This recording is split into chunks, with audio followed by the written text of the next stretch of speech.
भारत के लोगों को अपने प्राचीन ज्ञान को जानने की आवश्यकता है और ये धर्म कथा के पांडालों में तुम्हें तुम्हारे प्राचीन ज्ञान से परिचित कराना जरूरी है।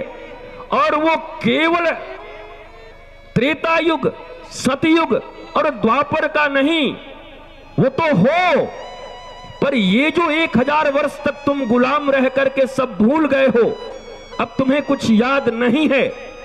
और जब तुम्हें ये कथाएं सुनाई जाती हैं, तुम्हारे मन में ये फिट कर दिया है कि ये सब माइथोलॉजी है। मैंने एक दिन और कहा था, फिर रिपीट कर रहा हूं, अर्थात ये काल्पनिक है। जब तुम्हारे धर्म के विषय में तुम्हारे घर वाले तुम्हारे किताबों में लिख दिए कि माइथोलॉजी है, तो तुम्हारा बच्चा क्या सत्य मानेगा? राम को क्या मानेगा? हनुमान जी को सत्य?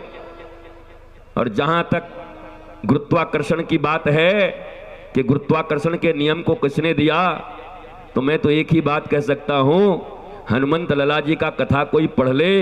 वाल्मीकि रामायण में है कि जब हनुमान जी के पास सेना का बड़ा बड़ा रावण ने डिप्लॉयमेंट कर दिया, तो राम जी के शिविर में चिंता व्याप्त हो गई कि कुछ अमर सैनिक ले आया है, कुछ सैनिक अमर हैं, उसको मारा कैसे जाएगा।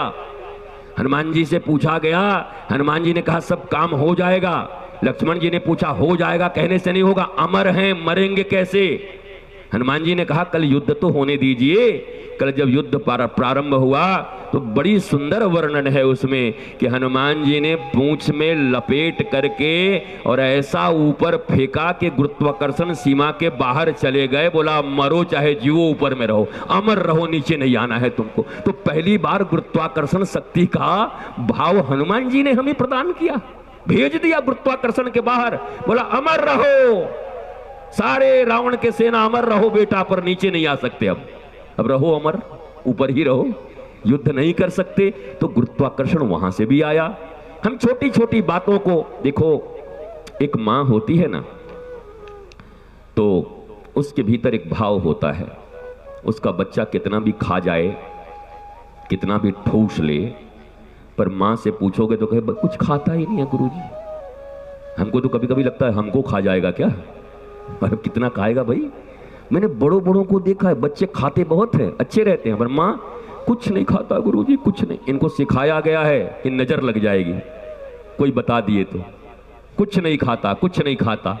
मां की ये ममता होती है, बच्चा कितना भी खाए पिए उसको लगता ही नहीं कि मेरे बच्चे ने कुछ खाया है।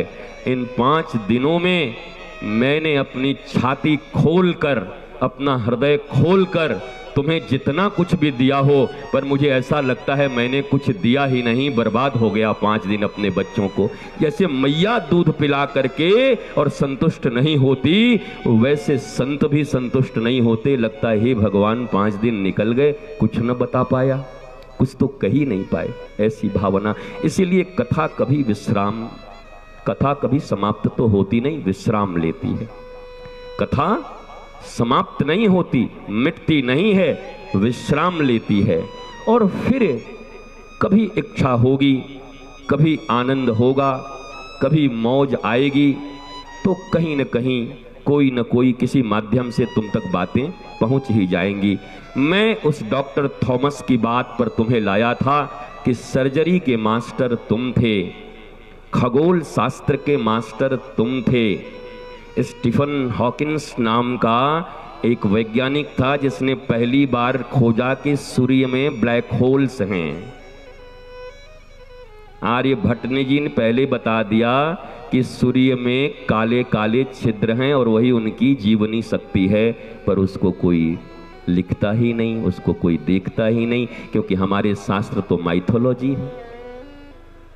जिस गणना को सूर्य और पृथ्वी की दूरी की गणना आर्यभट्ट जी ने कर दी, वो गणना आज तक, उससे एक्यूरेट गणना अभी तक का साइंस नहीं दिया है, उसी के आसपास दिए हैं, पर आर्यभट्ट का कोई नाम लेने वाला नहीं। और आप कहते हो कि नाम लेने से क्या होगा? कुछ लोग कहते हैं कि केवल प्राचीन चीजों को बोलने से क्या होगा, नाम लेने से क्या होगा? नाम लेने से क्या होगा? यहां बैठे लोगों को अगर ये पता ना होगा कि हमारे पूर्वज महाराणा प्रताप और हमारे रघु राजा ने घास खाकर हमारी रक्षा की है, तो क्या इनके खून में वो उबाल रहेगा कि जब राष्ट्र के ऊपर संकट आए तो हम भी घास की रोटी खा करके अपने राष्ट्र को बचा सकते हैं? क्या इनके खूनों में वो उबाल आएगी अगर अपने इतिहास को न समझें, अपने चरित्र को न समझें? इसलिए अपने इतिहास को जानना बहुत जरूरी होता है। इतिहास पर अभिमान भी जरूरी है, पर उसका उद्देश्य राष्ट्र का मंगल हो, राष्ट्र का सेवा हो। व्यक्तिगत अहंकार रावण, कंस और दुर्योधन की तरह हमारा नाश करता है, पर हमारा वो अभिमान तो होना ही चाहिए। मैंने कहा था कि अगस्त मुनि के जो शिष्य थे सुतीक्षण जी, उन्होंने कहा था कि मुझे अभिमान दे दो, अहंकार दे दो।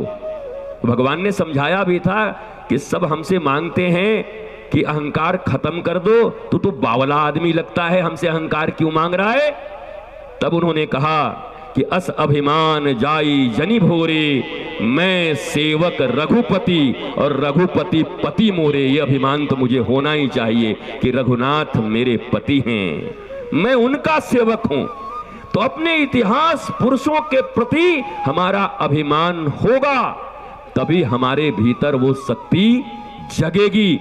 हनुमान जी को जब बताया गया कि राम काज लगी तब अवतारा, तुम बैठ के बेर खा रहे हो यहां पत्थर पर और वहां जानकी जी का हरण हो गया, तो जब उन्हें याद दिलाया गया भैया तुम्हारा अवतार क्यों है, तुम उतरे क्यों हो पृथ्वी पर, आए क्यों हो, राम काज के लिए।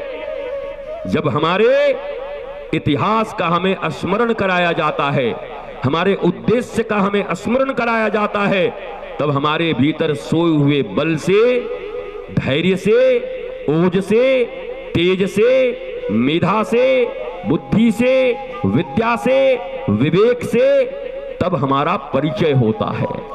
अच्छा एक बात बताओ, हनुमान जी गए लंका में, और लंका में एक ही ऐसा घर था जिसमें राम नाम अंकित था, तुलसी का पेड़ लगा हुआ था, आयुध के चिन्ह बने हुए थे, और इधर लिखा हुआ है कि तुम्हारो मंत्र विभीषण माना, लंकेश्वर भय सब जग जाना। तो कौन सा मंत्र दे के आए थे हनुमान जी?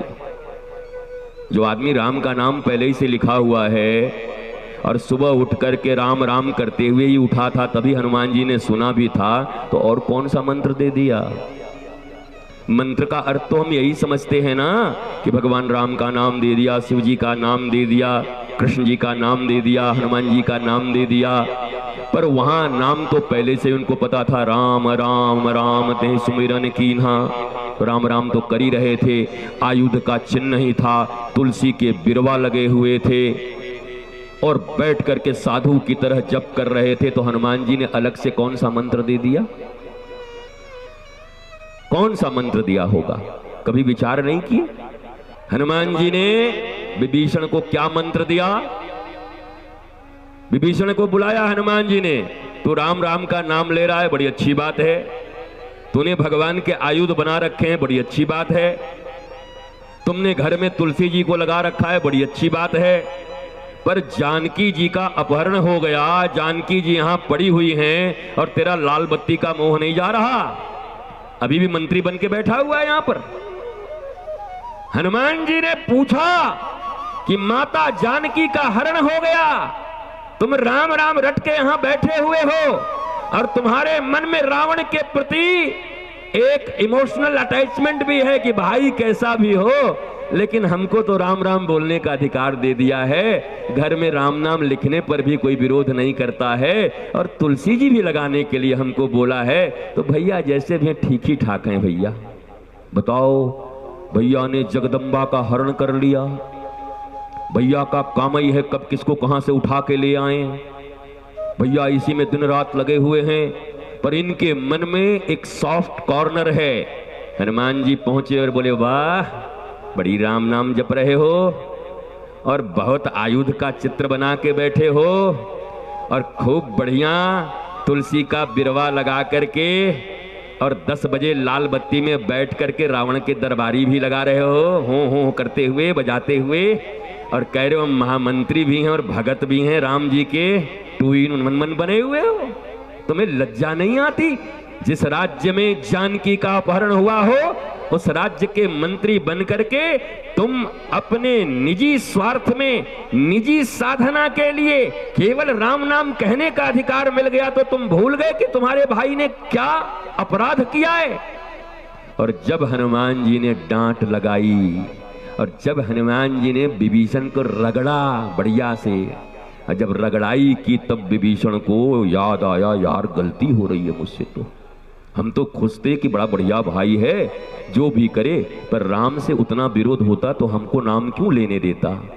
जब हनुमान जी ने विवेक दिया, मारीचों की बुद्धि बताई कि लगता है तेरे अंदर भी मारीच की बुद्धि आ गई है, और तब वहां लिखा गया है कि तुम्हारो मंत्र विभीषण, ये मंत्र कुछ और नहीं था। लोग हमसे पूछते हैं गुरुजी आप डांटते ही रहते हैं, मंत्र इत्यादि कब दोगे? तो बेटा जो हनुमान जी ने मंत्र दिया था हम वही मंत्र देने आए हैं, और वो मंत्र पाओगे तो राम जी की शरणागति मिलेगी। और क्या मिलेगा? तुमरो मंत्र विभीषण माना, लंकेश्वर भय सब जग जाना। वो राज भी मिला, लंकेश्वर भी भया, राजा भी भया, और उसके जीवन के जो सबसे बड़े अपराध थे वो कट गए।